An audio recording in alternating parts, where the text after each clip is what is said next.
Chairman, and again, thank you both for being here in your testimony so far this morning. We talked about COVID-19 a minute ago, and I just have to interject here.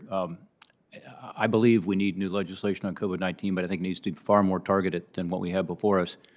And as an example, the $1.9 trillion is more money than we spend in our annual appropriations bill on the discretionary spending side. Is that true, Ms. Young? How much do we spend every year in Congress? About 1.4. About 1.4. So the 1.9 alone is more than we spend in an entire year on discretionary spending. And the question is, where's that money going? And some of it's going to good purposes. I think the healthcare side is really important, the vaccines, distribution, development.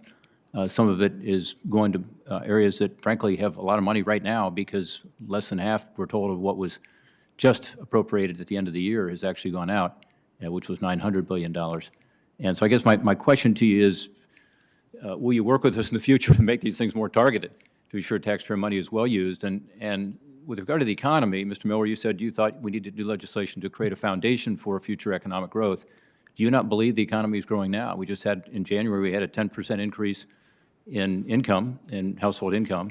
The Congressional Budget Office, which is a nonpartisan group up here, tells us that the economy is growing, and they believe by halfway through this year, we'll be back to where we were pre-pandemic in terms of our GDP. So I guess a couple questions. One, will you work with us on a more targeted approach?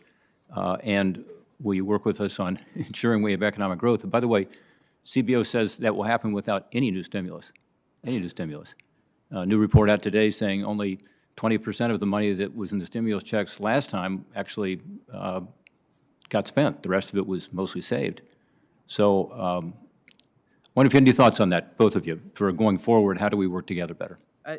Senator Portman, thank you for that question. You have my commitment to work with you on a whole litany of things, and certainly on any future need for stimulus in the economy. I'm happy. I think we can only solve this together. So you certainly have my commitment to working on that. And I think you've seen some evidence of a willingness by this administration. I've not been a part of it. I've not seen the final Senate package, but I think if reports are true, there has been a willingness to look at some more targeting of those funds. So you certainly have my commitment, and I think the administration, as we speak, is working with senators to ensure that there is targeted relief to the American people. Thank you. Mr. Miller? Thank you. Senator, Ranking Member Portman, thank you for the question, and I concur with Ms. Young on my commitment to work with you, members of this committee. First, on the overall current situation that we're in, 10 million Americans are out of work. Measures like weekly unemployment insurance claims are still historically high, so I think we face deep economic challenges, but you are correct that the GDP numbers, the GDP growth rates, have been high. The issues even prior to the pandemic were deep-seated, and I think we need to take appropriate investment looking forward once we make sure we have a strong foundation in place regarding our recovery.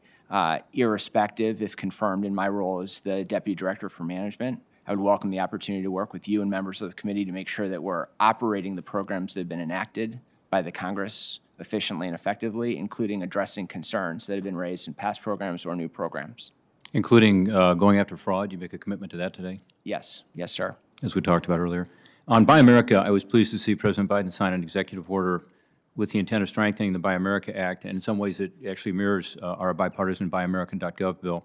In other ways, the executive order actually weakens the domestic content requirements, specifically by replacing the existing component test with a new value-added test that actually reduces the procurement of U.S. content. Will you commit to correcting this problem and to protect the integrity of the Buy America Act?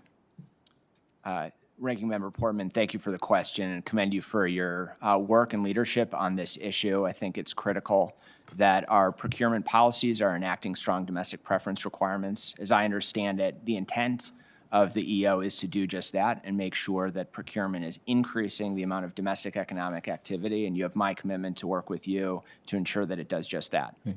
I hope you work with Senator Murphy and me on our legislation as well, which codifies some of what was just done, but actually I think does a better job of protecting American workers. Ms. Young and Mr. Miller, last year, Senator Carper and I introduced a bill called the Safeguarding American Innovation Act as a result of two investigations by this committee regarding Confucius Institutes in one case and Thousand Talents program, China's Thousand Talents program in the other case, the legislation would help stop foreign governments, particularly China, from stealing American technology. And this is usually taxpayer-funded research and intellectual property.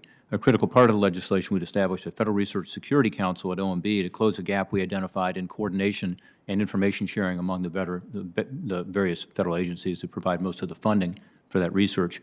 Would you commit to supporting the Safeguarding America Innovation Act?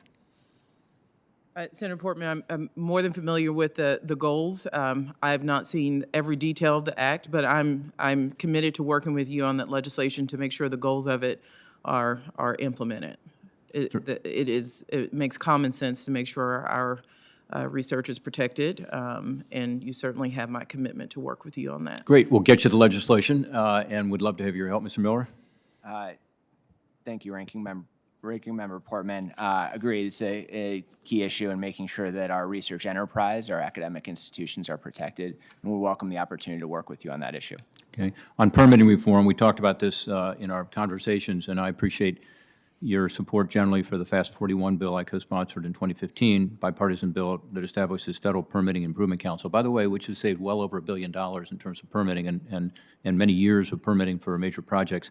We specifically gave OMB a big role. It was a fight, frankly, with the Obama administration, and they conceded at the end and gave you, if you are to be confirmed at OMB, the coordinating role as putting together the council and coordinating these large projects that would be covered. I appreciated our conversations again, and I want to ensure that we can work together to lift the sunset that's otherwise going to happen on FAST-41. I want to ask you now in this forum, will you commit to working with me to pass a sunset removal for FAST-41 that retains the current law as written? It's hard to argue with success, and that act has had a lot of success, so certainly commit to working with you on the sunset removal. Thank you. Mr. Miller? I would absolutely commit to working with you on it. The reported benefits of the Permitting Council thus far are substantial, and I think as we're considering infrastructure investment, increased infrastructure investment, it's absolutely imperative that federal permitting is working and working efficiently. Great. My time has expired. I have so many more questions for you, but I have a sense that we'll probably have an opportunity to have that conversation over the next couple of years. So thank you for your answers today and for your commitment to service.